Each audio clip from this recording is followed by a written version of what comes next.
Bismillahirrahmanirrahim. Assalamualaikum warahmatullahi wabarakatuh. Kawan-kawan, sidang Mahkamah Konstitusi ya untuk memeriksa perselisihan hasil pemilu pemilihan presiden sudah dilakukan pada tanggal 27 Maret 2024 dengan agenda untuk mendengarkan gugatan dari Paslon 01 dan 03. Nah, ini kawan-kawan yang lucu sekali ya, dari argumen-argumen di dalam posita yang diberikan baik oleh kuasa hukum dari 01 maupun 03 itu sama sekali tidak menyebutkan pelanggaran-pelanggaran apa yang dilakukan oleh KPU dan juga oleh Paslon 02. Padahal pihak termohon di dalam sengketa ini adalah KPU, dan kemudian Paslon 02 melibatkan diri sebagai pihak terkait ya, karena Pilpres ini kan diikuti oleh 3 pasangan yaitu 01, 02 dan 03. Maka ketika Paslon 01 dan 03 menggugat, Paslon 02 itu mendaftarkan diri sebagai pihak terkait. Nah, yang lucu ini di dalam dalil-dalil mereka itu tidak mengatakan apa yang dilakukan oleh KPU maupun oleh 02 yang berupa pelanggaran-pelanggaran yang mereka sebut dengan TSM itu yang dilakukan oleh KPU maupun Paslon 02 itu enggak ada. Mereka malah menuduhkan pelanggaran-pelanggaran yang namanya TSM itu kepada Presiden Jokowi dan pemerintah. Ini apa maksudnya? Apakah memang seperti kata Pak Oto ya, mereka sudah frustasi gitu? Kok mereka justru tetap menyerang kepada Presiden Jokowi dan pemerintah? Ya, kawan-kawan semua, mereka mungkin tidak puas untuk menyerang Presiden Jokowi dan pemerintah pada saat debat Pilpres ya, sehingga ketika mengajukan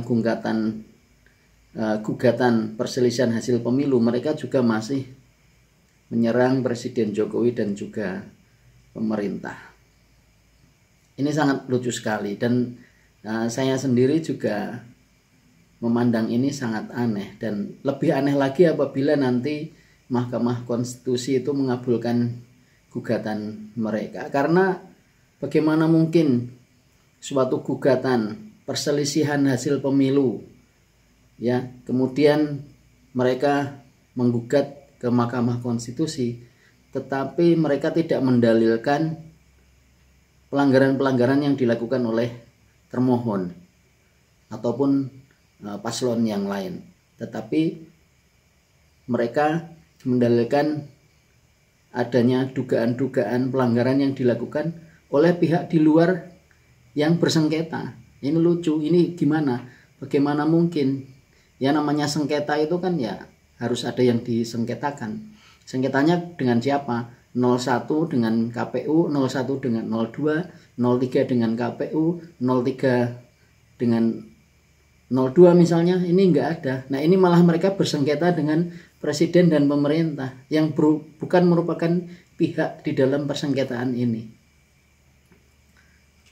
Ya, saya nggak tahu ya kawan-kawan semua, mereka ini apakah benar-benar sudah sedemikian bencinya kepada Presiden Jokowi dan pemerintah ya, sampai-sampai mereka tidak puas menyerang Presiden Jokowi dan pemerintah pada saat rangkaian debat Pilpres. Bahkan ketika sekarang mereka menggugat hasil pemilu pun mereka masih menyerang Presiden Jokowi dan pemerintah. Yuk, mari sekarang kita ikuti pernyataan dari Profesor Oto Hasibuan ya, setelah tadi dilaksanakan sidang dari pagi sampai sore. Ini hanyalah merupakan penggiringan opini masyarakat. Coba kita bayangkan ya, ini bukan permohonan suatu pengujian undang-undang. Ini adalah sengketa. Ya, sengketa Pilpres. Kalau namanya sengketa, ada pihaknya. Pihak termohonnya itu KPU. Tetapi tidak ada satupun saya lihat di sana itu yang dipersoalkan tentang apa yang dilakukan oleh KPU. Perbuatan yang dilakukan KPU tidak ada dipersoalkan. Yang dipersoalkan justru adalah persoalan yang adalah tindakan-tindakan dari pemerintah dan presiden yang tidak merupakan pihak di dalam perkara ini. Ini kan aneh ini. Bahkan juga tidak ada dipersoalkan juga ada kesalahan dari paslon nomor 2. Jadi posisi paslon nomor 2 sangat benar. Tidak ada satupun yang dipersalahkan perbuatan dari paslon nomor 2. Justru yang dipersoalkan adalah yang dilakukan oleh pemerintah yang sebenarnya tidak ada kaitannya dengan perkara ini karena dia tidak pihak. Ya kan? Dia tidak pihak di dalam perkara ini. Jadi terlihat memang ini adalah upaya-upaya yang subjektif dari pihak pemohon untuk mendiskreditkan pemerintah, khususnya Pak Presiden, dan secara pribadi juga untuk Pak Gibran Rakabuming Raka. Ini pokok daripada permohonan ini. Jadi sama sekali tidak ada kaitannya ini dengan paslon 02 dan tidak ada kaitannya dengan perkara sesungguhnya. Bayangkan pemerintah bukan pihak di dalam perkara ini, bahkan dia tidak menjadi terkait, tapi dia yang dibicarakan sehingga tidak relevan dalam perkara ini. Kita cerita antara KPU dengan pemohon, tapi yang diceritain perbuatan orang lain. Jadi ini saya kira ini pasti tidak akan diterima oleh Mahkamah Konstitusi, ya. Jadi saya yakin betul itu, ya.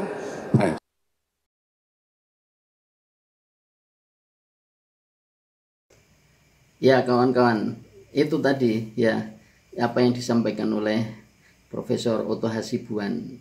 Ya, mengapa mereka mempersoalkan presiden dan pemerintah yang bukan merupakan pihak yang bersengketa, yang mereka sengketakan. Yang mereka sengketakan itu kan hasil pemilu ya. Mereka mau bersengketa dengan siapa? Pihak termohonnya KPU. Tapi kok KPU tidak disebut pelanggaran-pelanggarannya apa yang membuat hasil pemilu itu tidak memuaskan bagi mereka. Paslon 02 juga nggak disinggung apa yang dilakukan, pelanggaran TSM apa yang dilakukan oleh paslon 02. Malah narik-narik pihak lain. Ya kalau harusnya narik-narik pihak lain ya apa gimana caranya memasukkan presiden dan pemerintah ke dalam salah satu pihak di dalam sengketa ini. Sekali lagi kawan-kawan, ya saya nggak tahu lagi ya ini apabila sampai permohonan mereka itu dikabulkan oleh MK, ini ada sangat aneh sekali gitu ya, sangat aneh sekali. Terima kasih. Wassalamualaikum warahmatullahi wabarakatuh.